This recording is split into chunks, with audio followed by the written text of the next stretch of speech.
It's Friday, the 30th of July, 2021. Welcome to the Fear and Greed Business Headlines, the business news you need in just 5 minutes. I'm Sean Aylmer. In today's headlines, hundreds of thousands of job losses are forecast as New South Wales calls in the army to help enforce the Sydney lockdown. Plus, Macquarie Bank says it's building up a bank of tens of billions of dollars to go shopping. The share prices of the three big miners all hit new records. And second-hand car prices are up 1/3 over the past year, with more to come. Our lead news item today, the COVID story in Sydney goes from bad to worse, with the state calling in the army to help enforce the lockdown, which yesterday was tightened for large swathes of the city. 239 cases were recorded in New South Wales yesterday, another record, and 88 people were in the community for at least part of the time they were infectious. Half of the new infections were people under the age of 40. The numbers triggered a raft of much harsher restrictions for 8 local government areas in the city, with millions of residents now forced to wear masks outdoors and not travel more than 5 kilometres from home. The New South Wales Police Force has been given new powers to force businesses to close when they're not obeying health orders to shut. And last night they formally requested help from the Australian Defence Force as they scrambled to enforce the new rules. The lockdown in Sydney has triggered estimates of up to 300,000 job losses in the city. Commonwealth Bank expects 1 in 10 people in Greater Sydney to lose their employment. If you live in Sydney, times are exceedingly difficult. Not much anyone can do except obey the rules and get vaccinated as soon as possible. In overseas news, Tokyo is facing a health crisis in the middle of the Olympic Games, with the number of daily COVID-19 cases doubling since the beginning of competition to record levels. The athletes haven't been spared, with the entire Australian track and field team in isolation for a period yesterday after being deemed contacts with US pole vaulter Sam Kendricks, who tested positive for coronavirus.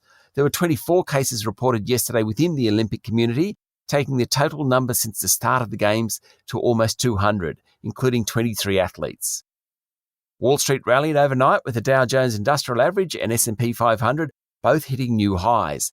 Slower than forecast economic growth figures helped the market because they add to the argument that interest rates won't rise anytime soon. The world's biggest economy expanded at a 6.5% annual pace during the 3 months to the end of June, taking output back to pre-pandemic levels.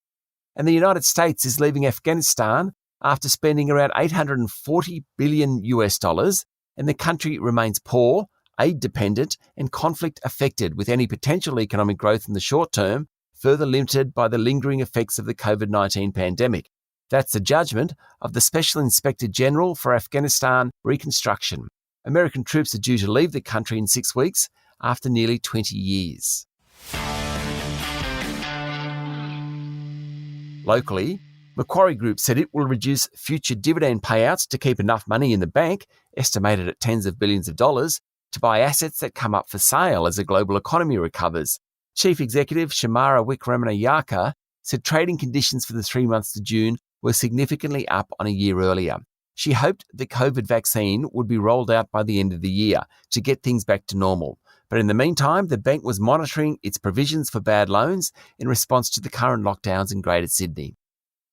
Rio Tinto's share price hit a record $137.33 yesterday before finishing 1.5% higher, after declaring a massive dividend in its financial results on Wednesday night. Professional investors like the miner because of the amount of cash it's spitting out, thanks to high iron ore prices. However, they are wary that production levels in copper and iron ore may fall this year.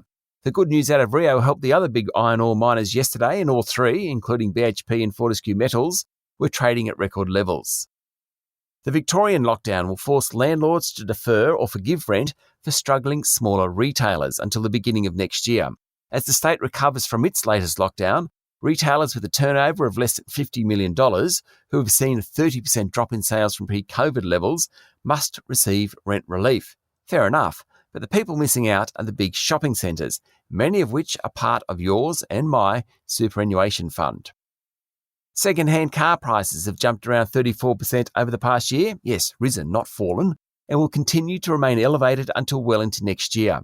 A lack of new car supply due to a shortage of semiconductor chips is pushing the price of used cars higher, according to Moody's. It's helped the share price performances of listed dealers AP Eagers, Peter Warren Automotive and Auto Sports Group. Qantas will join an international travel pass system that will include passengers' COVID-19 status or recent negative test. The scheme, organised under the auspices of the International Air Transport Association, will be used when international travel resumes. Passengers will have their health checks matched against flights. It will effectively be a digital COVID passport.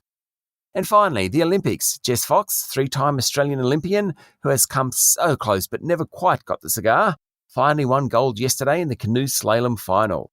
Great paddler, good person, and deserved winner. That's the Fear and Greed business headlines for today.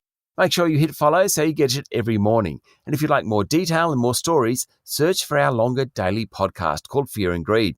We also release a daily interview. Today we're talking to a company changing the outdoor advertising sector. I'll be back later with the afternoon market report.